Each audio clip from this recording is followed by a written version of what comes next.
What's up guys, my name is Brandon and welcome back to the 19th jailbreak update video. And I'm just going to cut iOS 10 out of the intro because I want this to go beyond iOS 10 and talk about jailbreak, not just related to iOS 10. So from now on, I'm just going to call it the jailbreak update series. But anyways, in this video, we're going to be talking about the upcoming Untethered jailbreak from the Fried Apple team coming later this month, the tvOS 10 jailbreak, which is also coming hopefully this month, Sork's upcoming tools to solve the 7-day signing of Yalu, the iPhone 7 jailbreak, an update on that, some awesome tweaks that just came out, and more. First of all, thanks again to everybody that came out to the live stream on Friday night. If you guys don't know, I do a live stream every Friday night at 8 p.m. Eastern, and that was actually the last day I recorded a video. So I did like a behind the scenes, and I've been sick ever since that day. So this is the very first video I've ever even recorded since Friday of last week. So it's been a while, but it's good to be back. So let's go ahead and get into this video. All right, so the iOS 9 Untethered jailbreak from the Fried Apple team is going to be demonstrated at the Black Hat Asia event on March 30th. So this jailbreak is going to be from iOS 9 through 9.3.4 for 32-bit devices and iOS 9 through 9.3.5 for 64-bit devices. So it's pretty unfortunate if you have a 32-bit device on iOS 9.3.5 because it doesn't look like it's maybe ever going to get a jailbreak. But if you did stay on iOS 9 on your 64-bit device, you are in luck because you will hopefully be getting an Untethered jailbreak soon. Now I say hopefully because we don't know for sure if they're actually going to be releasing this jailbreak. There's been rumors saying they are,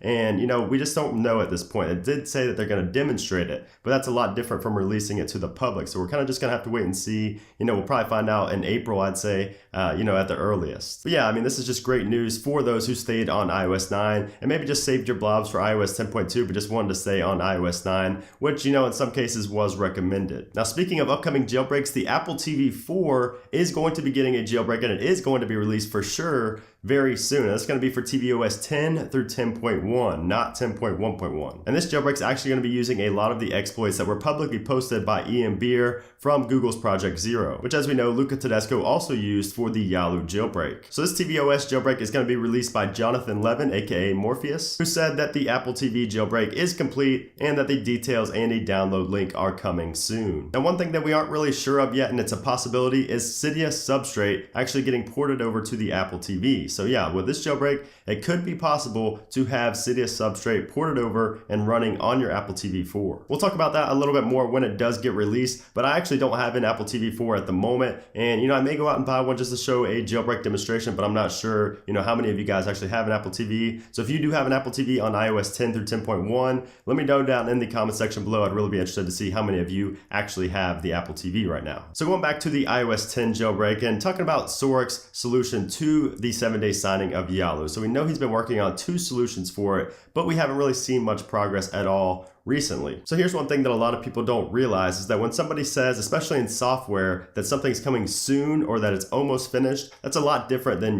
maybe you telling your mom, oh, I'm almost home, I'll be there soon, where it's going to be just minutes or hours. When Sork or any other developer says soon or, it's almost done, that can mean weeks. You basically just have to interpret almost done or almost finished as weeks at least. So as of this point, obviously we don't have any kind of ETA. We don't even really know what his solutions are going to be, what kind of, if they're going to be tools on the iPhone, if it's going to be something on the computer. We don't really know just yet what both of the tools are going to be. But of course, one of them is going to be on the iPhone itself, and you're never going to have to plug it in and sign it again on the computer. It's going to be some kind of tool, something on your device where you'll never have to sign it again. And the same thing goes for the final version of Yalu and support for the iPhone 7, stable support, I should say, for the iPhone 7. Luca admitted a couple weeks ago that he was stuck in this phase right now trying to figure this out. If you want to know more details about that, and I talked about that a lot in one of my previous jailbreak update videos, I believe it was the one where I said iPhone 7 jailbreak never coming, ? And I basically touched on that. So if you're interested in hearing, where Luca's stuck at, go back and watch that video. So now what about the iPhone 7? I've had a lot of people ask me, about the iPhone 7. Should I jailbreak? I've waited this long. Should I just jailbreak now? It's never going to come. Should I just go ahead and jailbreak with beta 3? So in its current phase right now, which is in beta 3, it's not the most unstable jailbreak ever. So, it's not